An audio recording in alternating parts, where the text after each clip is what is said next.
Bon, en tout cas, ça me fait plaisir d'être avec vous ce soir, une fois de plus, pour notre huitième temps ensemble déjà.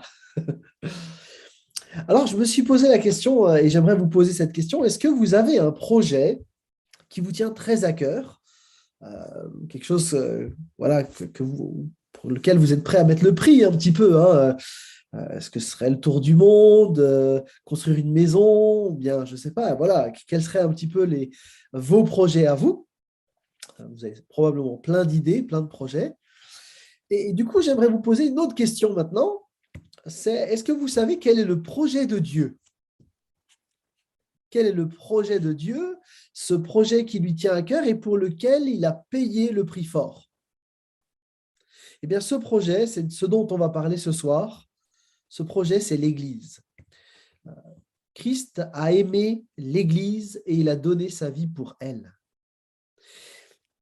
Le projet de Dieu, c'était de constituer l'Église progressivement, de voir l'Église grandir, et Dieu va achever ce projet parce qu'il veut que l'Église règne avec lui éternellement. C'est ça son projet. Et l'Église, c'est un projet incroyable quand on réalise cette réalité-là. C'est un projet divin. Et nous tous, eh bien, nous sommes engagés dans ce projet éternel qui s'appelle l'Église. Le texte de Matthieu 16, verset 18, qu'on mentionnera plusieurs fois ce soir, affirme que l'Église, c'est une réalité contre laquelle la mort elle-même ne peut rien. C'est un projet qui dure éternellement. L'Église, c'est le peuple du royaume éternel. L'apôtre Jean a eu ce privilège de voir ou d'entrevoir la réalité finale avec l'Église qui, justement, est ce peuple du royaume éternel. Et donc, vraiment, je vous encourage à réaliser à quel point ce projet, cette Église que Dieu a voulu, c'est ce projet éternel, ce projet de Dieu pour lequel, vraiment, il a tout donné. Alors, la Bible utilise une image qu'on reverra lorsqu'on parlera de l'espérance chrétienne. C'est l'image de la fête du mariage. Et l'Église est comparée à une fiancée qui est fiancée à Christ. Et donc cette idée de l'union éternelle, c'est une image qu'on va retrouver plusieurs fois tout au long du texte biblique et sur laquelle on s'arrêtera très largement quand on parlera de l'espérance chrétienne. Donc l'Église, c'est le projet de Dieu. Et ce soir, je vais vous proposer de regarder ce plan, cette étape pour ce soir. On va parler de ces différents aspects. Et donc, j'ai regroupé à la fois la doctrine de l'Église et les sacrements, baptême et scène, dont on parlera en deuxième partie. Mais commençons par le commencement. Une seule Église. La Bible affirme qu'il n'y a qu'une seule Église. La vie des églises locales individuelles est en fait assez peu détaillée dans la Bible, parce que la Bible insiste beaucoup plus sur la réalité de l'Église unique, peuple de Dieu dispersé sur la surface de la terre, mais réuni par la victoire à la croix. C'est cette réalité qui est au cœur du texte biblique, cette nouvelle réalité spirituelle. On a des hommes et des femmes de toutes les nations qui sont maintenant unis en Christ. La promesse de Dieu faite à Abraham, elle concernait déjà les nations de la terre. Le mouvement de la dispersion à Babel, dans Genèse 11, en fait, il a été inversé à la Pentecôte, qui est le point de départ de l'histoire de l'Église. C'est là le point de départ de l'histoire de l'Église, parce que jusque-là, il fallait attendre l'œuvre de la croix, la résurrection. Et comme il y a eu la résurrection et cette œuvre à la croix, eh bien, le monde a pu être réconcilié avec Dieu et désormais, avec la Pentecôte, eh bien, c'est le monde qui peut être réconcilié avec lui-même. L'Esprit réunit maintenant en un seul corps les enfants de Dieu dispersés. Et on retrouve là d'ailleurs aussi un exaucement de la prière de Jésus-Christ dans Jean 17, où il priait pour que les chrétiens soient unis de la même manière que lui, le Christ, est uni au Père. On a une unité donc qui est vraiment fondamentale. Et vous avez des textes comme Éphésiens 4 qui insistent sur sept éléments qui forment l'unité entre les chrétiens. En fait, l'unité spirituelle, elle existe entre tous ceux qui adorent et servent les trois personnes de la Trinité, qui sont devenus membres du corps de l'Église par le baptême de l'Esprit, qui ont la même foi qui sauve et l'espérance vivante du retour de Christ. L'Église, c'est ce peuple unique du royaume éternel qui célèbre la gloire de Dieu de diverses manières. Et donc, c'est cette réalité de l'Église unique, projet de Dieu, cette Église universelle, qui est vraiment le plus soulignée dans le texte biblique. On parle assez peu des églises locales. Et parfois, on a un peu de confusion quand on lit le texte biblique. Dans la Bible, on lit voilà l'Église, etc. Et en fait, on pense à notre Église, l'Église du Triolo, l'Église de la Bonne Nouvelle, alors qu'en fait, dans le texte biblique, on parle de l'Église universelle. Et donc, il ne faudrait pas se tromper là de quelle Église on parle. C'est cette Église universelle, mondiale, centrée sur Christ, qui est au cœur du projet de Dieu. Donc, la vision de Dieu, ce n'est pas juste un assemblage de petites églises locales, mais c'est cette Église cette Église universelle. On peut le dire de cette manière-là avec Alexandre Westphal. L'Église n'est pas seulement la synthèse des communautés disséminées, mais une grandeur lumineuse dont les églises locales ne sont que le reflet différencié. Si on veut le dire autrement, en fait, les églises locales sont des reflets partiels de la réalité glorieuse de l'Église universelle invisible qui est éternelle.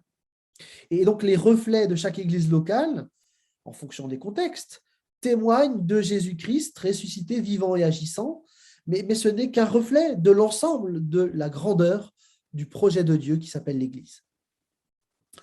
On avait donc différentes églises au 1er siècle, différentes communautés locales. Là, vous avez une carte qui présente un peu où on estime qu'il y avait des églises au 1er siècle. Et donc, chacune de ces églises avait une coloration propre parce que on avait des cultures différentes, des personnes qui composaient ces églises de manière différente. Et donc, à Jérusalem, à Antioche, à Éphèse, à Corinthe, à Rome, on avait des églises différentes. Mais en même temps, c'était une seule et même église, cet ensemble-là, dans la pensée des auteurs bibliques.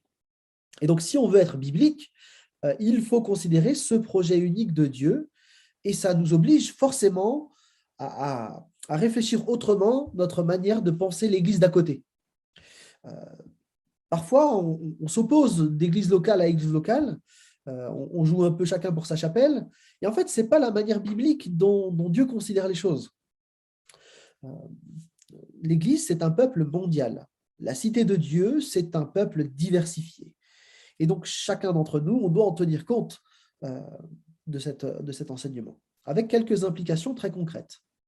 D'abord, ça veut dire qu'il faut qu'on parle avec bienveillance des autres églises locales. C'est le projet de Dieu.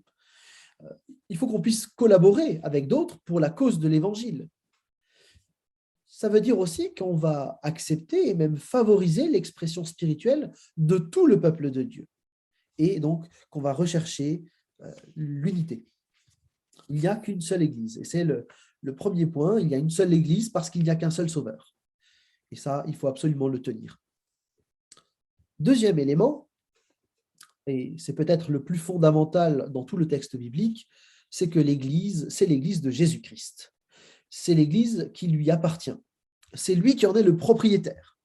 La première mention de l'Église dans le Nouveau Testament se trouve en fait dans l'Évangile de Matthieu. Alors, Matthieu au chapitre 16, vous pouvez regarder dans la Bible, le texte va s'afficher, Matthieu 16, les versets 16 à 18. On est au moment où Pierre va faire la confession de foi au nom de tous les disciples présents, alors que Jésus demande, mais d'après vous, qui je suis? Et Simon-Pierre répond, tu es le Messie, le Fils du Dieu vivant. Jésus lui dit alors, tu es heureux, Simon, fils de Jonas, car ce n'est pas de toi-même que tu as trouvé cela, c'est mon Père céleste qui te l'a révélé. Et moi je te déclare, tu es Pierre, et sur cette pierre j'édifierai mon Église, contre laquelle la mort elle-même ne pourra rien. Dans ce texte, Jésus affirme très clairement les choses. C'est Jésus qui bâtit son Église, c'est son projet à lui. C'est lui qui en est le propriétaire, mais aussi l'acteur principal. et il faut le réaliser. Celui qui a amené les disciples à cette prise de conscience, c'est Jésus-Christ au travers, avec le Saint-Esprit, mais c'est bien Dieu qui est à l'œuvre. C'est aussi Christ qui va mourir pour eux dans quelques jours.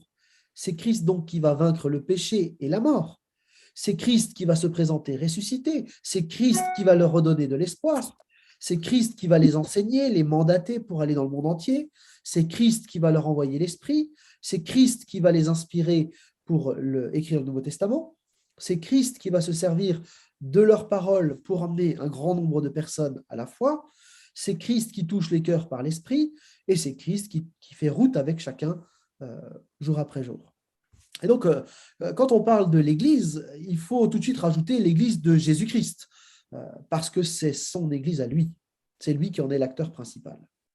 D'ailleurs, on a un exemple biblique particulièrement marquant. Vous connaissez probablement l'histoire, on est dans Acte 9, et puis vous avez Paul qui est en train, enfin Saul à l'époque, qui est en train d'aller persécuter les chrétiens.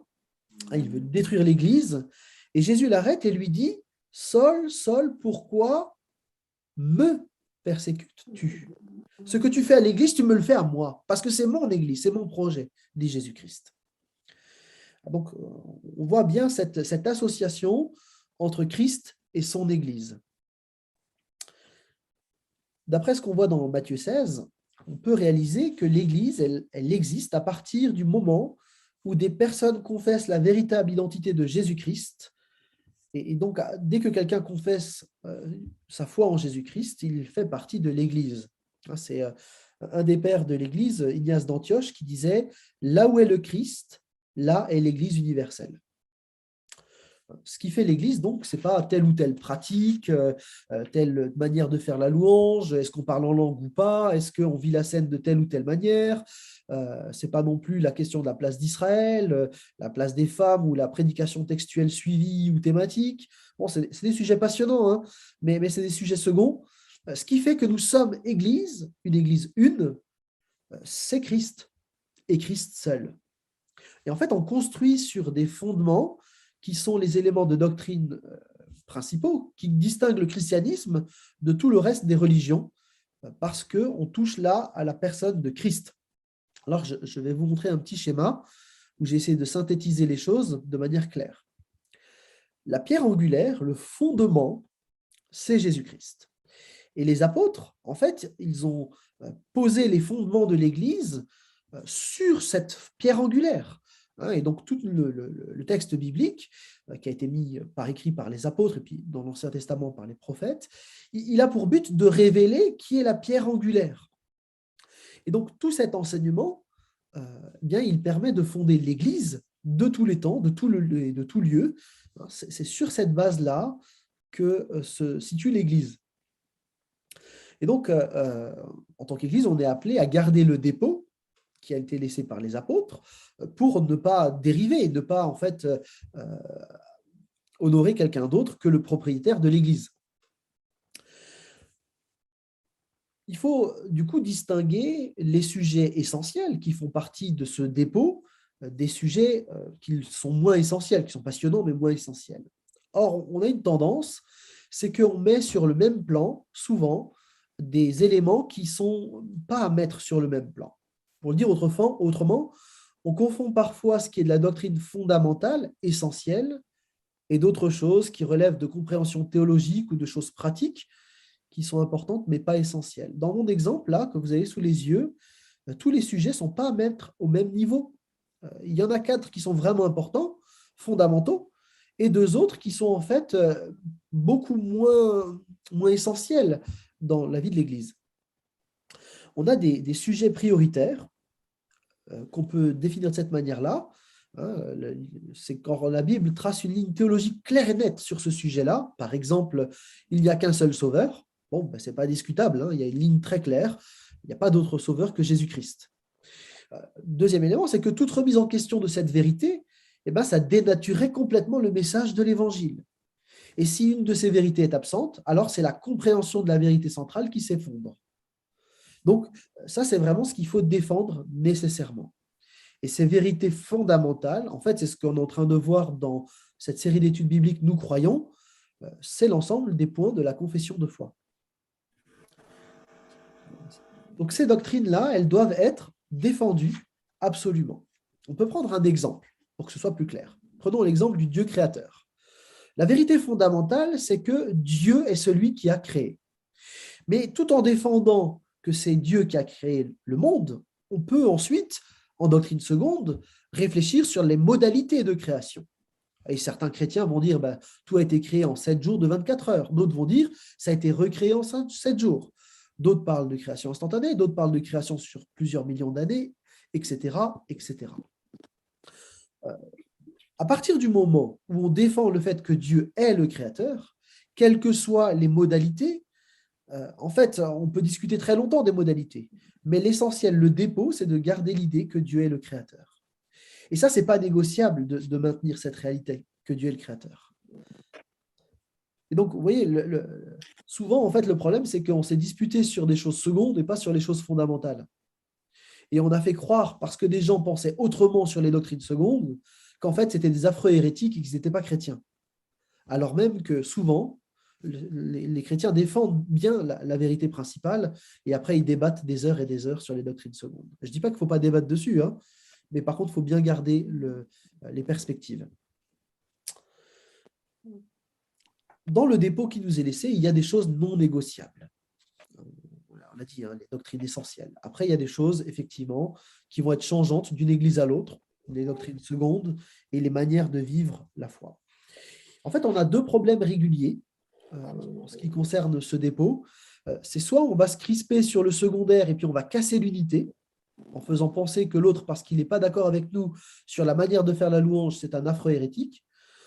Ou alors, autre problématique, c'est qu'au nom de l'unité, on va brader les vérités essentielles. Et du coup, les doctrines essentielles, même si quelqu'un ne croit pas en la Trinité, bon, c'est pas grave, il faut l'aimer. Et ça, c'est problématique aussi. Et donc, du coup, soit on scripte sur le secondaire, soit au nom de l'unité, on brade la vérité essentielle. Et donc, vous voyez que là, on a deux écueils qu'il nous faut absolument éviter. Le texte d'Éphésiens 2 nous permet de remettre les choses à la bonne perspective. Nous sommes concitoyens des membres du peuple de Dieu, nous faisons partie de la famille de Dieu. Et c'est en Christ que toute la construction s'élève, bien coordonnée, afin d'être un temple saint dans le Seigneur. Et j'insiste sur ce « en lui ». En fait, s'il n'y a pas Christ, en fait, il n'y a plus d'église. Et donc, pour qu'il y ait Christ, il faut que la doctrine fondamentale, elle soit maintenue, absolument. En fait, c'est la colonne vertébrale de l'église. Donc, nous avons ensemble à participer au projet de Dieu, un projet global, hein, on a dit, pas local, enfin pas que local. Et donc, on doit réaliser que sur ce projet de Dieu, ce qui est au cœur de ce projet, c'est la personne de Jésus-Christ.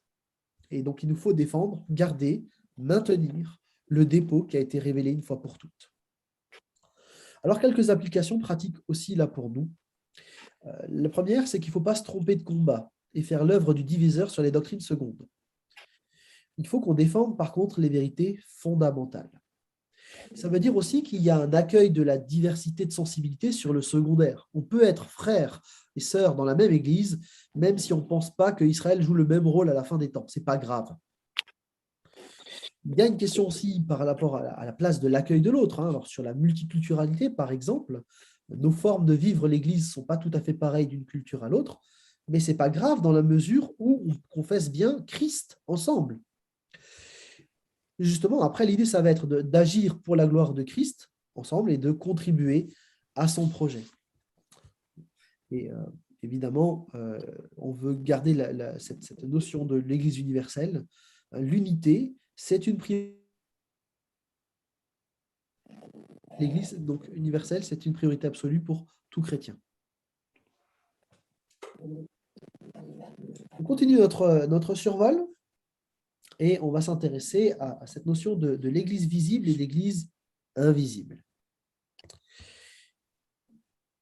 Il y a une différence fondamentale entre l'Église de Jésus-Christ, qui est une réalité spirituelle, invisible, que seul Dieu peut voir, et l'Église visible à nos yeux dans les communautés locales.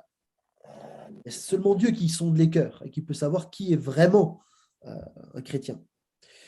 Alors, c'est vrai, heureusement, il y a une grande partie qui correspond, on le croit, Mais la Bible, elle met aussi en garde sur le fait qu'il y a des loups qui peuvent vivre au milieu du troupeau.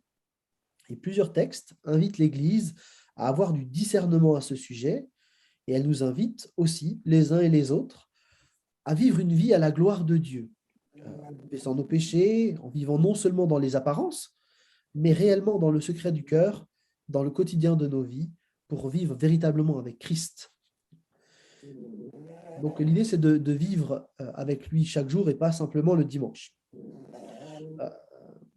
On pourrait tout à fait, en fait, venir le dimanche matin au culte sans jamais rien vivre de réel avec Dieu.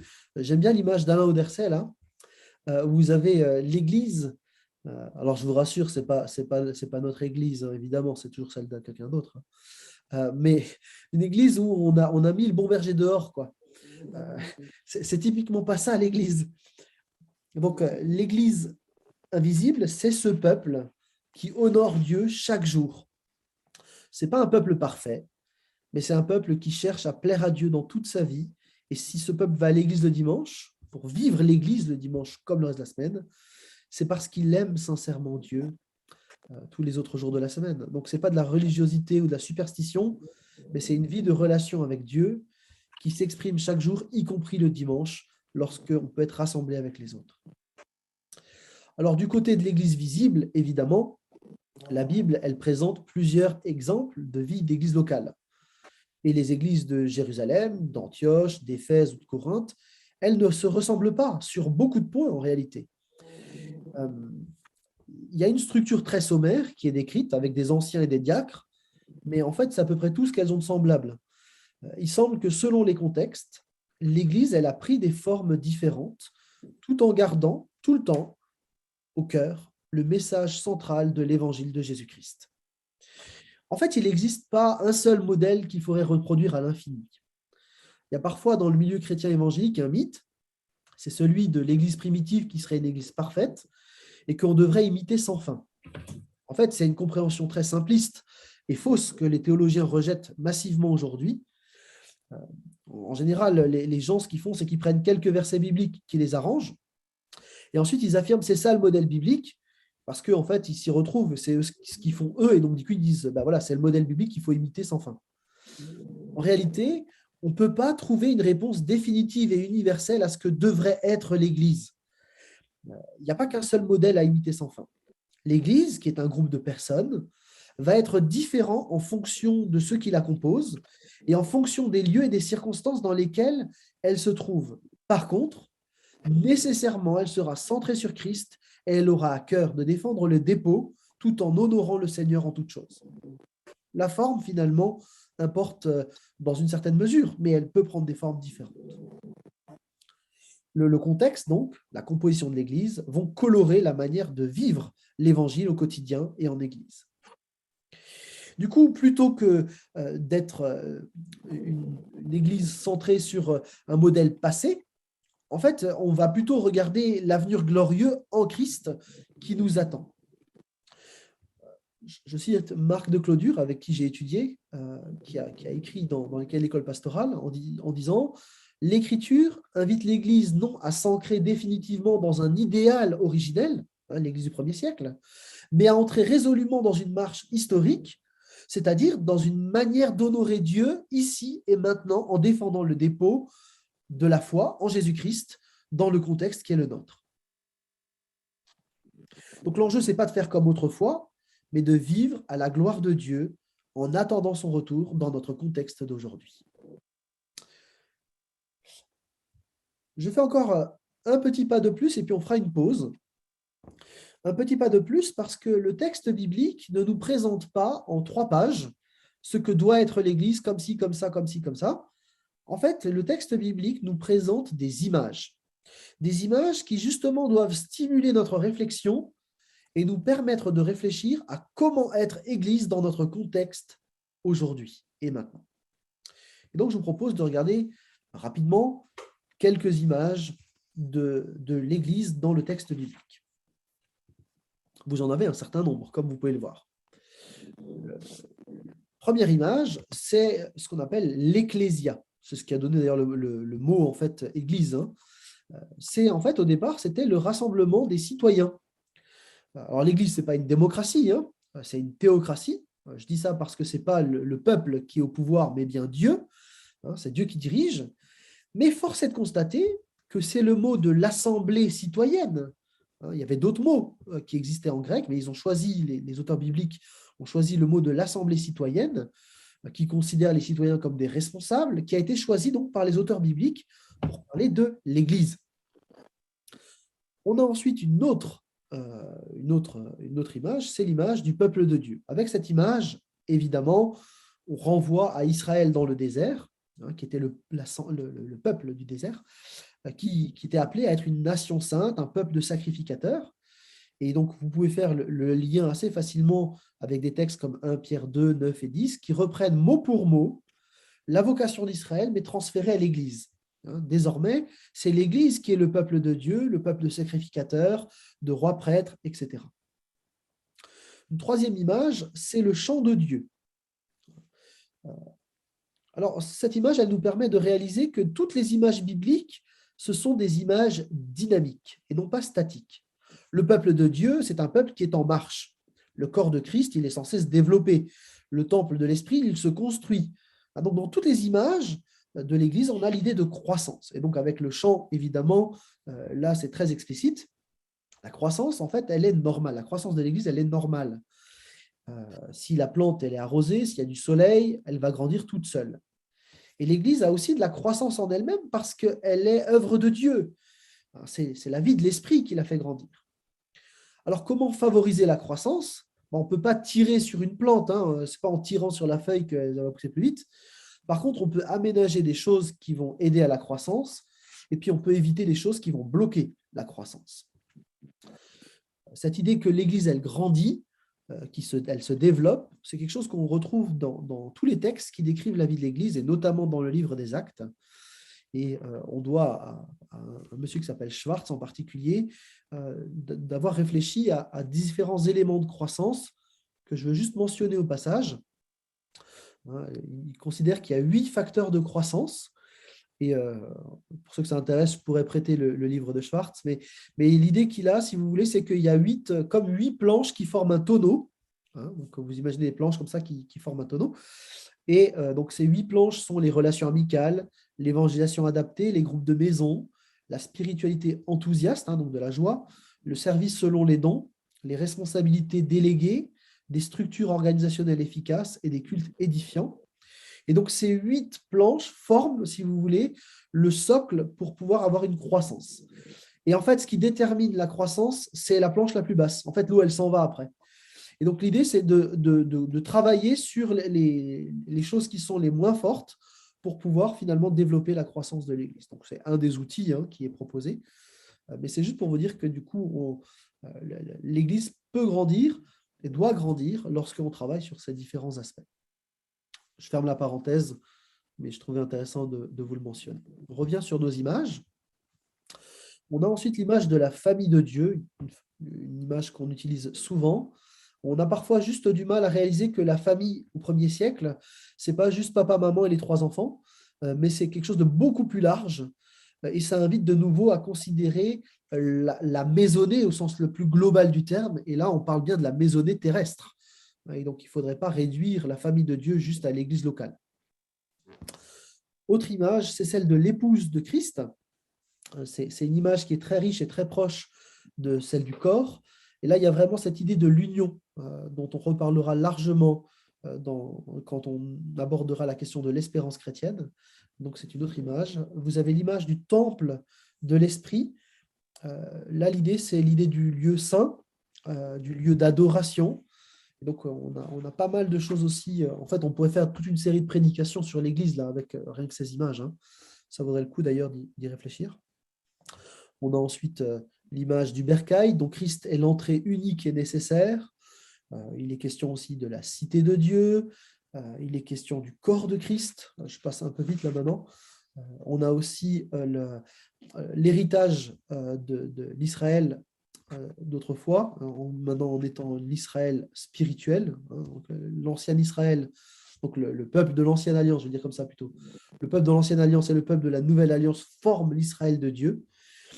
Il y a aussi la mention de la colonne, Alors, c'est une colonne qui publie la vérité. En fait, c'est le panneau publicitaire, hein, la colonne au 1er siècle. Hein. Donc, l'Église, c'est le panneau publicitaire de Dieu, si vous voulez, on peut le dire comme ça. Ça va peut-être vous choquer, mais ça reprend la même image que l'image de la lampe. Hein. Et puis, bon, on en a d'autres après, hein, le troupeau, voilà, le sel, etc. Donc, si jamais ça vous intéresse, vous pouvez regarder un dictionnaire biblique et vous aurez, donc sous le terme Église, vous aurez toutes les images qui sont reprises par un théologien qui aura écrit l'article. C'est très intéressant. Donc, à chaque fois, avec ces images, on a un nouvel éclairage, mais toujours, on voit bien que c'est Christ qui est le centre de cette Église. Et on a dit, hein, donc l'Église, elle doit être en constant mouvement, parce que ce n'est pas en premier lieu une organisation, mais c'est un organisme vivant. Donc, il y a quelque chose de dynamique. Et cette Église, elle a 3 missions. Je ne reviens pas trop dessus parce qu'on en a largement parlé dans nos ateliers participatifs. La mission d'adorer, d'édifier et de proclamer. Peut-être juste préciser qu'avant d'être des acteurs, les chrétiens et l'Église, on est appelé à être des adorateurs. L'édification et la proclamation sont en fait des ramifications de l'adoration. Je m'explique. En fait, on édifie pour que l'Église puisse mieux adorer et on proclame pour que d'autres puissent adorer. Mais le but, c'est toujours l'adoration de Dieu. Parce que le cœur, c'est vraiment de rendre la gloire à Dieu par Jésus-Christ et par l'Esprit.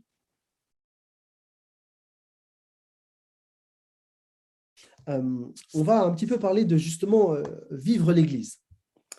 Un chrétien, c'est forcément un disciple de Christ. Ce n'est pas juste une personne qui va le dimanche à l'Église. On l'a vu avec les mages là. Hein. En fait, il y a parfois eu de la confusion sur ce qu'est un chrétien. Et j'aimerais expliquer pourquoi. Dans le livre des Actes, donc on a des gens qui confessent Christ, qui risquent leur vie en confessant Christ, hein, on va le revoir. Et puis, donc, les premiers siècles sont marqués par de fortes persécutions. Et puis, le 8 novembre 392, en fait, l'Europe est devenue chrétienne. Ce qui s'est passé ce jour-là, c'est que l'empereur romain Théodose, à la suite de Constantin, il a proclamé le christianisme comme religion officielle de l'Empire romain. Et en fait, Théodose, il a interdit tous les autres cultes. Et du coup, pendant des siècles, et jusqu'à il y a peu, on a dit que l'Europe était chrétienne. Donc, on a essayé de faire rentrer les gens dans une sorte de morale chrétienne, hein, en leur apprenant ce que c'était un bon chrétien. Et pourtant, il y a une distinction énorme à faire entre la chrétienté et l'Église. La chrétienté, c'est la civilisation. L'Église, c'est le peuple de Dieu. Or, en christianisant l'Europe, en fait, on a surtout déployé une civilisation. Et du coup, les gens sont devenus chrétiens sur le papier, mais en fait, ces gens, ils n'ont pas été transformés par la puissance de l'Évangile. Mais tout le monde se disait chrétien. Et finalement, à part le fait de participer à la messe le dimanche, parce que tout le village le faisait, en fait, il n'y avait pas de changement avec la vie d'avant. Et en plus, les messes, elles étaient en latin, donc les gens ne comprenaient pas grand-chose, mais ils allaient au culte, c'était le rite du dimanche. Et finalement, très peu de gens vivaient de la puissance de l'Évangile.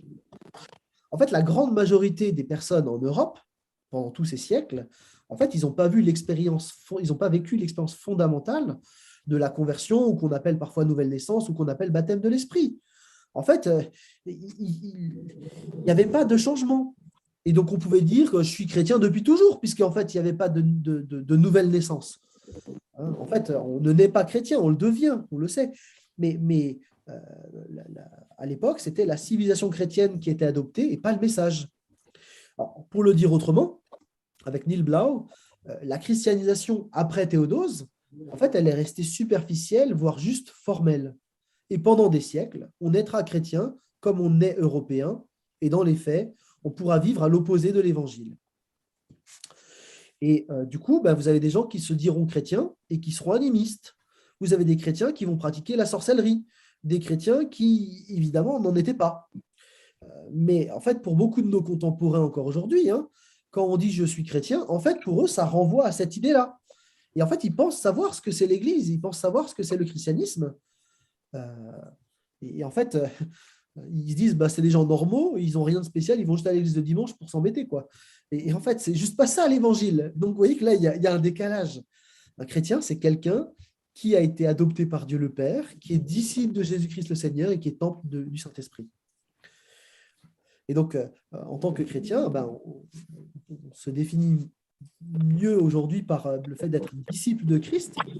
hein, de quelqu'un qui a décidé d'honorer Dieu à chaque seconde, quel qu'en soit le prix.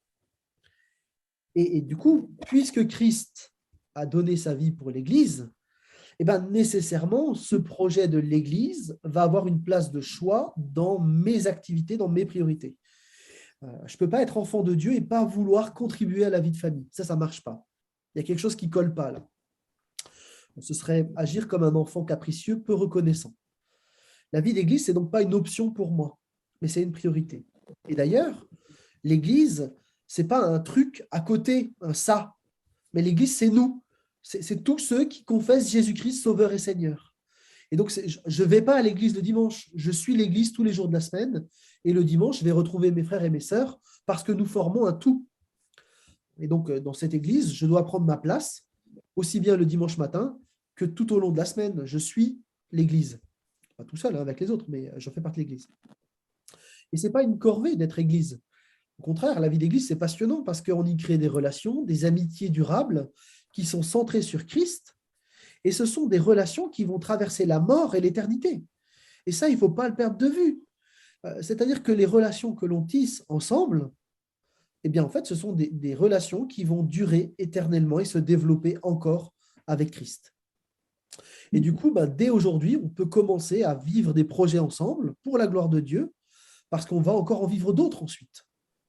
En fait, l'Église, c'est un peu comme un orchestre qui est dirigé par le Saint-Esprit, et on est appelés les uns et les autres à glorifier ensemble notre Dieu. Chacun joue à sa place, il joue sa partition, et là on retrouve tout l'enjeu de l'unité. Hein. Si vous avez la violoncelliste qui s'excite sur le pianiste, qui joue une malsaine concurrence, au lieu de jouer de concert, les choses elles vont pas bien aller. Mais si tout le monde joue ensemble, l'orchestre peut permettre à d'autres de connaître celui qui aime les humains au point de donner sa vie pour eux. La communauté de l'Église devient ce lieu où on découvre Dieu parce que l'ensemble met ses dons au service de celui qui les a unis. Donc l'Église, c'est bien un nous en relation. C'est une joie et un défi en même temps. Ça arrive que dans la vie d'Église, ça puisse être compliqué. Même si on est tous enfants de Dieu, on est en lutte avec plein de choses dans notre ancienne nature. Parfois, ça fait des dégâts. Ça n'enlève pas la beauté du projet de Dieu.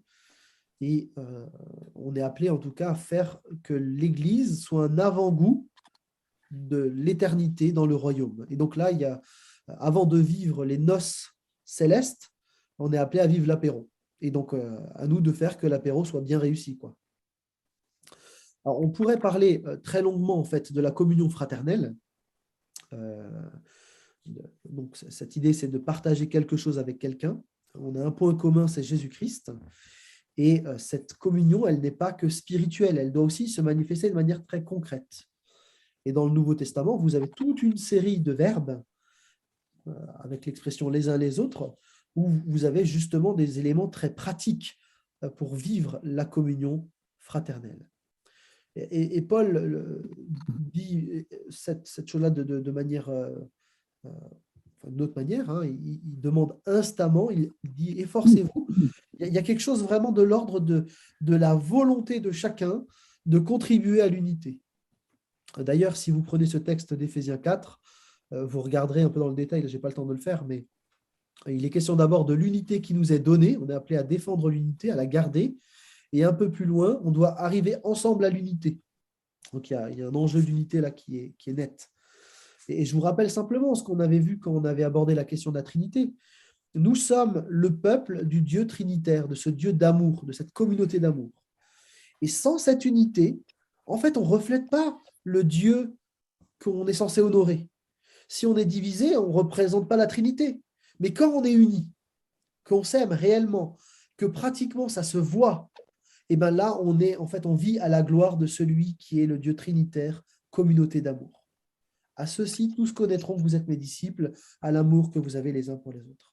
Et donc, l'enjeu de l'unité, il est fondamental. En fait, Paul, il a passé sa vie et dans toutes ses lettres, l'enjeu de l'unité, c'est l'enjeu principal.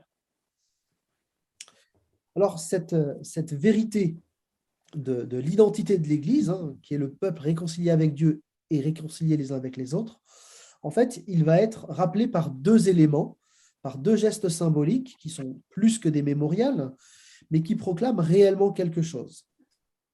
Ce sont ce qu'on appelle les deux sacrements du baptême et de la scène. On parle de sacrements parce que c'est des gestes qui ont été demandés par Dieu lui-même, par Jésus-Christ lui-même.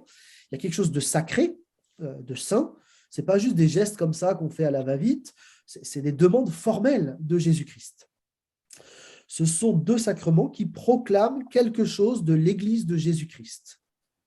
Alors, il n'y en a que deux des sacrements chez les protestants. En fait, jusqu'à Luther, et encore aujourd'hui dans l'Église catholique, il y a 7 sacrements. Vous les avez là sous les yeux. Les protestants en gardent que 2 parce que Christ en a mentionné que 2 de manière explicite. Le baptême, l'Eucharistie ou la scène, dont je vais y revenir. La manière d'ailleurs de vivre ces 2 sacrements en protestantisme ou en catholicisme ne sont pas tout à fait pareilles. Il y a même un sens différent parce qu'elles ne recouvrent pas les mêmes réalités. Dans le catholicisme, ces 7 sacrements, ils procurent véritablement le salut. Mais il ne faut pas caricaturer les choses, donc j'aimerais bien l'expliquer. Nous, on n'aime pas non plus être caricaturés, donc là, il s'agit vraiment de prendre le temps de bien expliquer. En fait, dans le catholicisme, le salut, il est bien en Christ. Comprenez-moi bien. Le salut, il est en Christ. Mais il y a une prolongation, voire même une actualisation de l'œuvre de Christ dans les sacrements. D'accord ? Donc, on a bien l'œuvre de Jésus-Christ à la croix, avec la résurrection, on a bien la mise en place de l'Église, et en fait, on va avoir ensuite les sacrements. Donc, l'Église ne remplace pas le Christ, mais elle transmet sacramentellement le salut donné par Dieu. Si vous voulez, c'est cette idée que l'Église rend témoignage au monde pour la gloire de Dieu, pour pointer vers Christ. Elle actualise le salut de Christ et elle le fait par le moyen des 7 sacrements. Donc l'Église, c'est le moyen de transmission du salut divin. Et ce n'est pas idiot comme perspective. On peut y réfléchir quelques instants. Si on prend le temps de considérer cette idée, on va trouver des choses intéressantes. Donc il ne faut pas caricaturer. Je vous cite Lumen Gentium, qui est donc un des textes du Concile de Vatican II, qui dit ceci: l'Église devient une mère grâce à la parole de Dieu et par les sacrements, elle engendre des fils. Donc l'idée, c'est que l'Église, elle ne donne pas le salut, c'est Christ qui le donne, mais elle va engendrer par la prédication de la parole et par les sacrements des personnes qui vont recevoir ce salut. Et en fait, en perspective catholique, l'Église, elle est indispensable. Il n'y a pas d'enfant sans la mère. Et donc, du coup, il y a hors de l'Église, pas de salut. D'accord ? C'est dans cette optique-là qu'on dit ces choses-là. Et cette position, elle se comprend théologiquement. Ça ne veut pas dire qu'on est d'accord, mais ça mérite la réflexion. Chez les protestants, et en particulier chez les évangéliques, on insiste sur le rapport direct à Dieu, que chacun peut vivre. Et on croit que le salut, il se joue entre Christ et l'individu par l'œuvre de l'Esprit. Donc, on a l'œuvre à la croix avec la résurrection, et en fait, on a le Saint-Esprit qui agit dans le cœur de la personne. Question. Est-ce que bibliquement, on peut évacuer aussi simplement l'Église et faire de l'œuvre de Christ un truc tout à fait personnel? Parce que Christ, il a quand même donné sa vie pour l'Église. Et donc, cette position qui est juste, je suis profondément évangélique, elle fait peut-être quand même une part un peu trop importante à l'expérience individuelle. Et c'est probablement ce qui explique aussi la place minorée de l'Église dans le monde évangélique, parce que certains imaginent qu'on peut s'en passer. Parce que précisément, on insiste beaucoup sur l'aspect individuel et personnel. Donc, on a un mouvement, si vous voulez, de balancier. D'un côté catholique, on a l'Église indispensable au salut. Et de l'autre, en fait, on a côté protestant évangélique, on a le côté Église optionnelle, parce que du coup, c'est ma relation avec Christ qui est décisive. En fait, il y a quelque chose qui doit nous faire réfléchir là. Parce que chacun d'entre nous, nous avons entendu parler de Christ par l'intermédiaire de quelqu'un qui était membre de l'Église universelle. On a été sauvé par Christ, ça c'est sûr, mais aussi parce qu'il y avait un témoin de l'Évangile. Et vous voyez qu'on n'est pas si loin que ça de la conception d'une Église mère qui enfante. Alors, sans aller pleinement du côté catholique, avec les sacrements qui seraient des actes de salut, il semble quand même qu'il faut qu'on rééquilibre notre positionnement en parlant de l'Église, de la parole prêchée, de la parole vécue par les sacrements, baptême et scène, tout en maintenant l'œuvre de l'Esprit dans le cœur, mais aussi en parlant de l'Église et de ce que nous sommes appelés à vivre ensemble. Le texte biblique parle bien de l'ensemble de ces données. Alors justement, ce serait intéressant maintenant de pouvoir parler un peu plus des deux sacrements qui nous sont laissés par le Christ, le baptême et la scène. Mais peut-être on se fait juste une petite pause parce que vous avez peut-être juste envie de réagir sur ce que je viens de dire.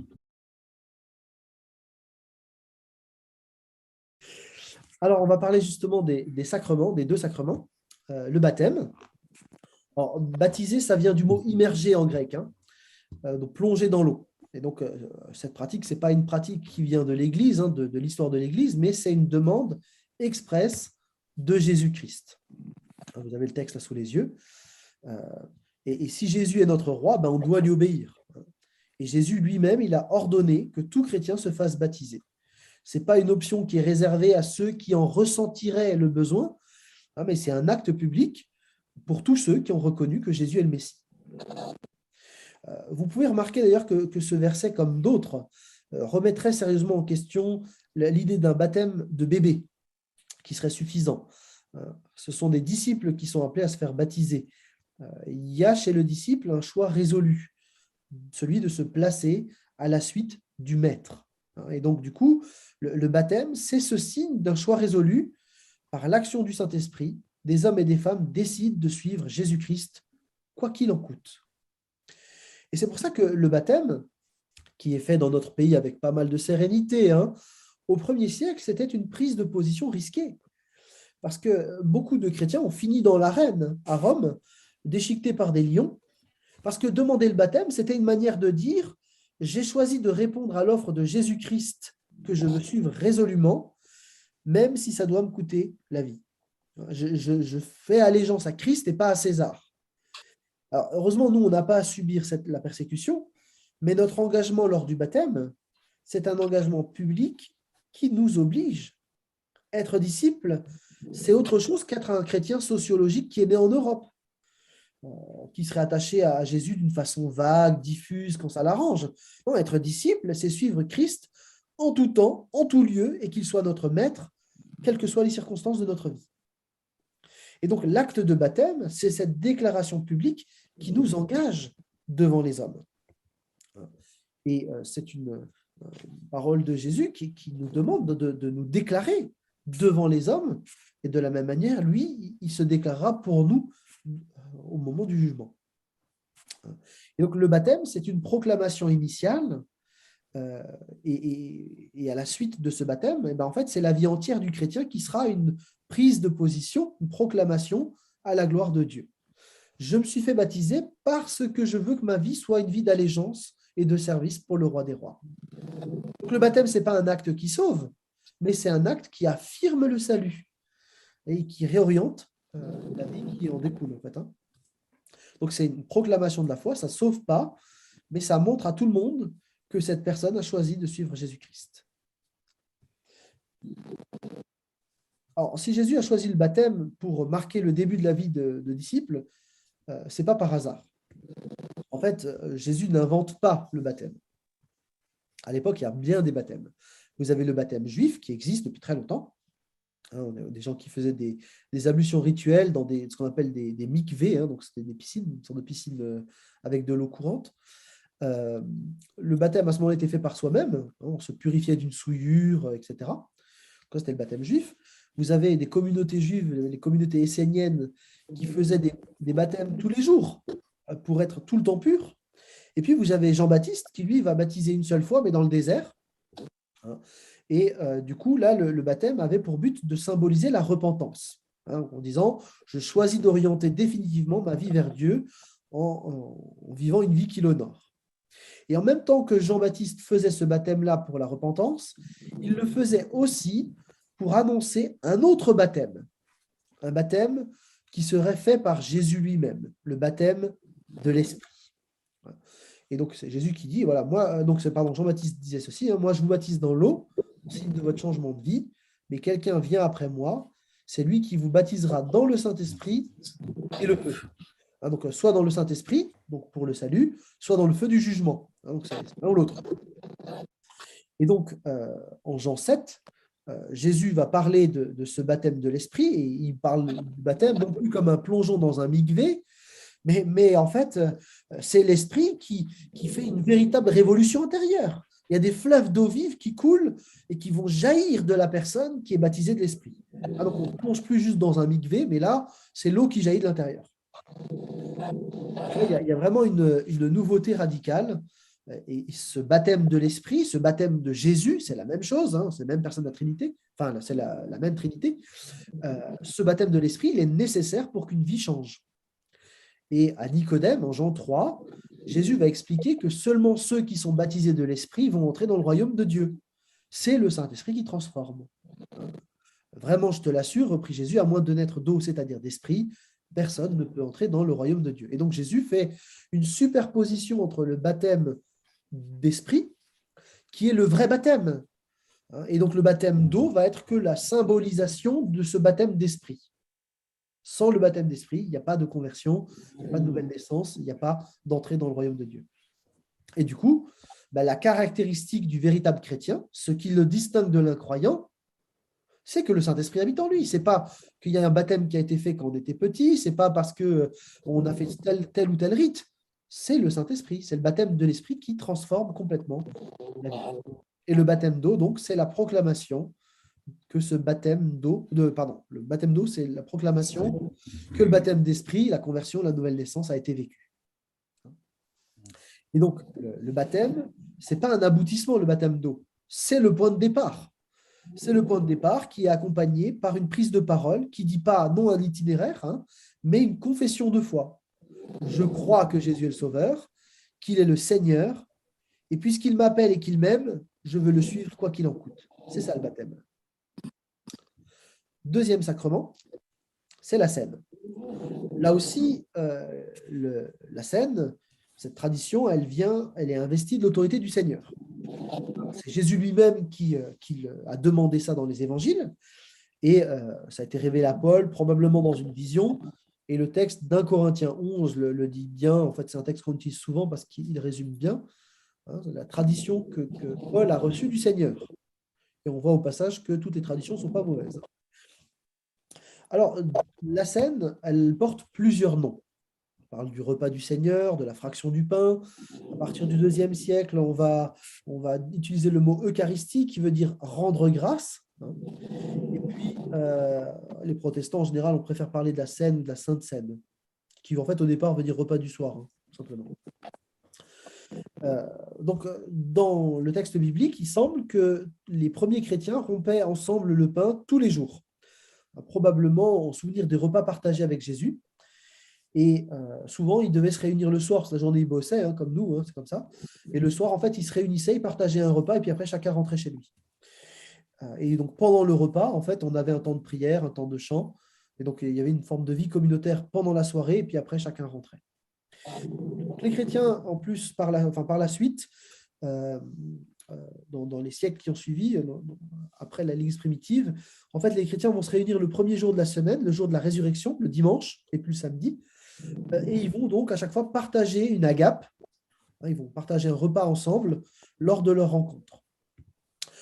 On ne sait pas précisément quand la scène a été détachée des agapes de l'Église pour devenir un élément du culte chrétien.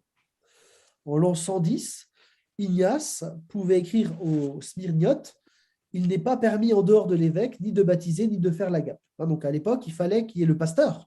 L'évêque, c'est ça, qu'il y ait le pasteur présent pour vivre le temps de baptême ou de faire l'agape. Donc, ce qu'on veut dire par là, c'est que la scène, donc, c'est d'abord un repas, un moment convivial, un moment où on profite de la présence des autres, un moment de partage, où on rit, on se livre, on se raconte, on s'écoute, on vit des relations. En fait, si vous voulez, la scène, c'est l'acte communautaire par excellence. C'est un concentré de vie d'église.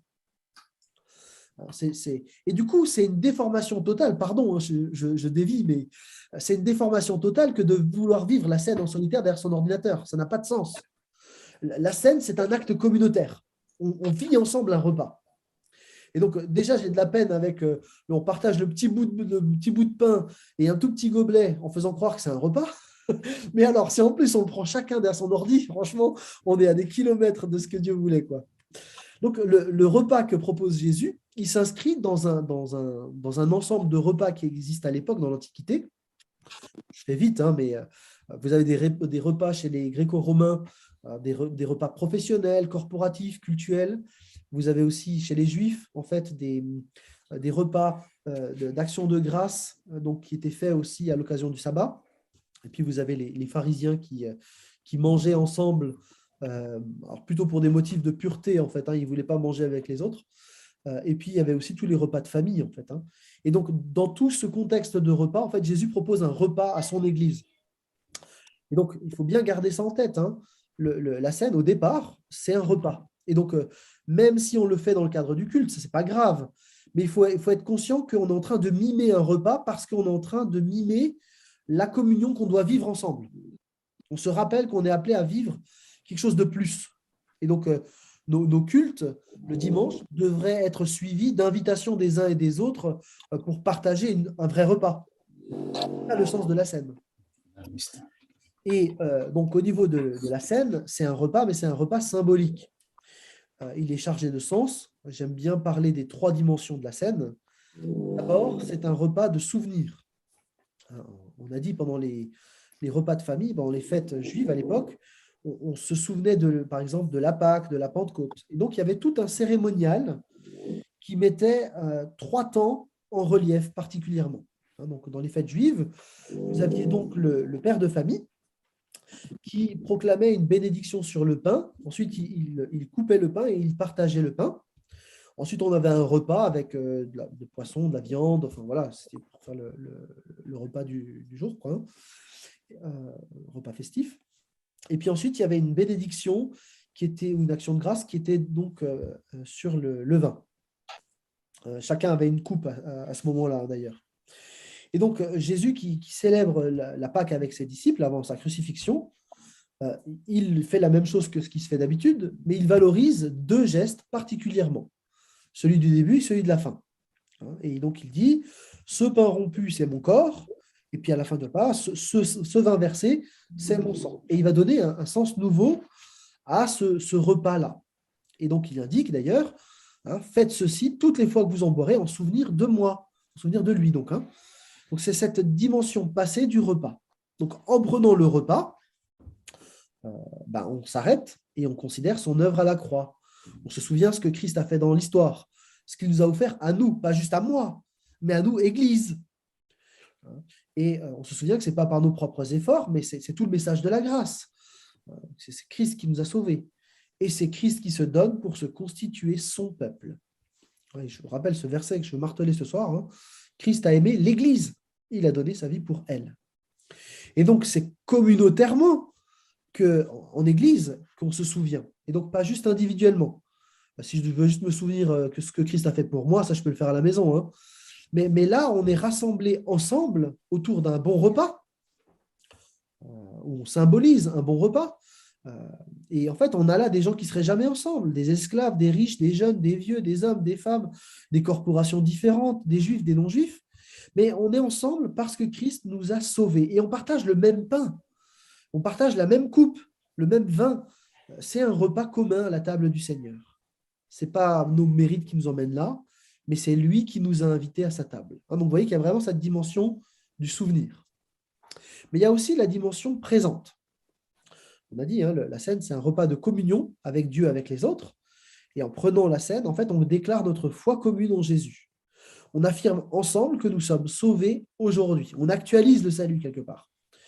On confesse notre foi dans le Sauveur. Et en partageant la scène, on affirme l'efficacité aujourd'hui du sacrifice que Christ a fait il y a 2000 ans. Et quelque part, quelqu'un qui est dans la salle peut aussi encore aujourd'hui accéder à ce salut. Et en prenant ce repas, on se souvient bien sûr qu'on n'est pas seul à reconnaître la seigneurie de Jésus-Christ. On est des résistants ensemble face à la pensée du monde qui place l'empereur, qui place l'humain, qui place le hasard à la tête de l'univers. On affirme la seigneurie de Jésus-Christ. et on le fait ensemble lors de ce repas. C'est aussi la proclamation de notre unité, cette unité qui est essentielle, hein. On l'a vu ensemble, hein. Ce n'est pas une unité romantique faite de bons sentiments, mais c'est l'unité que l'on a en Christ et qu'on est appelé à garder, à défendre, à protéger et à rétablir si elle est abîmée. Et donc, du coup, on est appelé ensemble à régler les problématiques pour qu'on puisse vivre ces repas. La scène, elle possède enfin... Ah oui, pardon, j'ai pas... c'est pas grave. Elle possède ensuite une autre dimension, c'est la dimension future. On parle de repas eschatologique qui dit des choses sur la fin de l'histoire. Christ nous appelle à le faire jusqu'à son retour. Donc, quand on est rassemblés ensemble, on réalise un peu plus que nous sommes le peuple du royaume. Et on va régner ensemble. Et donc, on anticipe le retour du Seigneur. On anticipe la fête céleste autour d'un repas. On dit notre espérance commune. Et donc, cette espérance, elle prend place dans une réalité matérielle. Parce que notre espérance, c'est pas, on ne va pas être des âmes vaporeuses qui se baladent sur un nuage, quoi, hein. On a une espérance qui est concrète, qui est matérielle. On va manger, on en reparlera, mais il y a quelque chose de tout à fait concret, de tout à fait palpable, hein. Et donc, le repas permet de se rappeler de cette réalité de la résurrection qu'on va vivre et de l'éternité physique qu'on va passer ensemble. Donc, la scène, c'est bien un repas avec tout ce qu'on a vu, avec les 3 dimensions, passé, présent et futur. Donc, il y a vraiment de la place dans nos cultes pour pouvoir enrichir la scène de toutes ces compréhensions et de ne pas répéter tous les dimanches la même chose, parce qu'en fait, la scène, il y a plein de choses à dire en fait, autour de la scène. Et donc, la scène, c'est ce repas communautaire où on est présent ensemble, physiquement. Et en fait, la scène, c'est la seule chose du culte qu'on ne peut pas faire en virtuel. Il y a une impossibilité essentielle. En fait, c'est comme si on disait, on va vivre une communion d'église, une communion fraternelle en église, mais chacun chez soi et Dieu pour tous. Je veux dire, ça n'a pas de sens. Vous avez le résumé, hein, de tout ça, donc de tout ce qu'on a vu dans le verset 26. Hein. Chaque fois que vous mangez et vous buvez présentement, à ce moment-là, cette coupe, vous annoncez ce qui s'est passé, vous le vivez maintenant et vous le faites jusqu'à son retour. Donc, il y a vraiment les 3 dimensions. Et donc, on retrouve tout l'enjeu de l'unité, avec notamment dans les versets suivants, si on mange de manière indigne, ce n'est pas qu'on est en train de faire le guignol sur sa chaise, ce n'est pas de ça dont on parle. Mais quand on mange de manière indigne, c'est qu'on est en train de proclamer l'unité alors qu'on est un facteur de division. C'est ça le problème de l'indignité de la scène. Hein. Et on a donc un avertissement très sérieux, que chacun s'examine sérieusement. Voilà, où est-ce que j'en suis dans le projet que Dieu veut, qui est celui d'une seule Église unie, que chacun s'examine et ensuite, avec ça, qu'il prenne ou pas la scène. On s'arrête avec notre conclusion, comme d'habitude.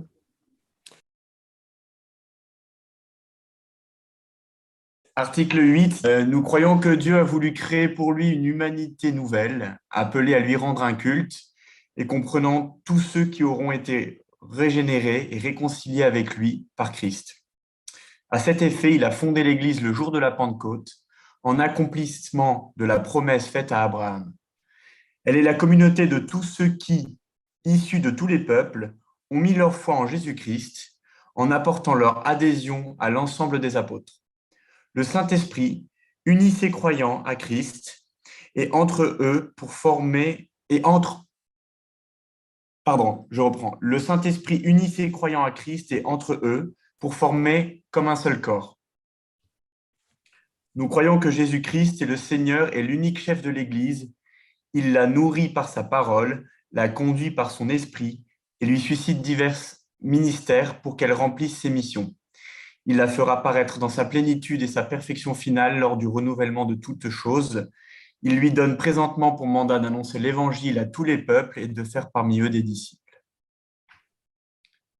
Nous croyons que l'Église locale est appelée à manifester à sa mesure la réalité du corps du Christ.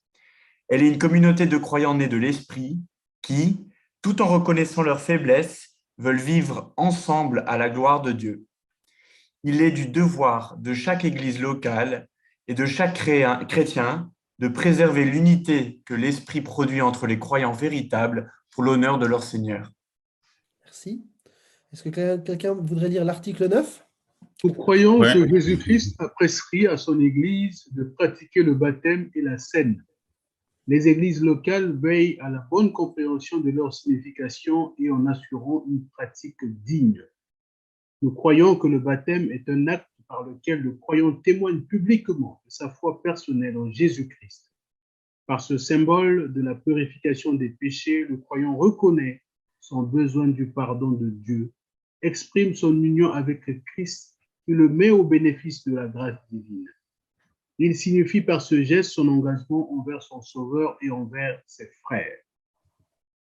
Nous croyons que la scène commémore et proclame la mort expiatoire de Jésus-Christ. Nous croyons que le pain et le vin sont respectivement les symboles du corps et du sang offerts par notre Sauveur sur la croix. En participant à la scène, les rachetés témoignent qu'ils sont un avec Jésus-Christ et en communion les uns avec les autres dans la joyeuse espérance de son glorieux retour.